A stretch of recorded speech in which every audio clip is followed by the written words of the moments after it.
If you want to change colors in Pixlr Editor quickly and easily, this tutorial will show you exactly how to do it step by step. Whether you're adjusting a design, fixing a color, or creating a completely new look, the Color Replace tool makes the process fast and simple. And if this video helps you, make sure to hit like and subscribe for more easy software tutorials just like this. First, open Pixlr Editor and make sure your image is loaded into the workspace. On the left toolbar, select the Color Replace tool. You can also use the shortcut A to activate it faster. Once the tool is active, look at the bottom of the left toolbar and click the main color picker box.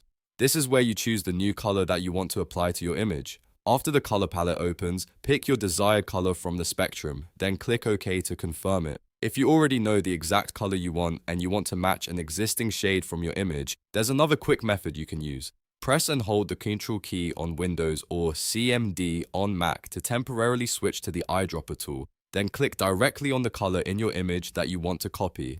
This will sample that exact color and make it your active selection. Now that your replacement color is ready, simply brush over the object or area you want to change. As you paint across the image, Pixlr will replace the original color instantly with your selected new color. For the best results, work carefully around the edges and use short brush strokes if you're changing a detailed object. If needed, you can adjust the brush size and continue painting until the color change looks clean and natural. This is especially useful for product photos, social graphics, creative edits, and quick color corrections. Once you get comfortable with the Color Replace tool, you can save a lot of time compared to editing each area manually. So that's how to select and change colors in Pixlr Editor using the Color Replace tool and Eyedropper shortcut. If this tutorial helped you out, don't forget to like the video, subscribe to the channel, and turn on notifications so you never miss the next easy editing guide. Thanks for watching, and I'll see you in the next one.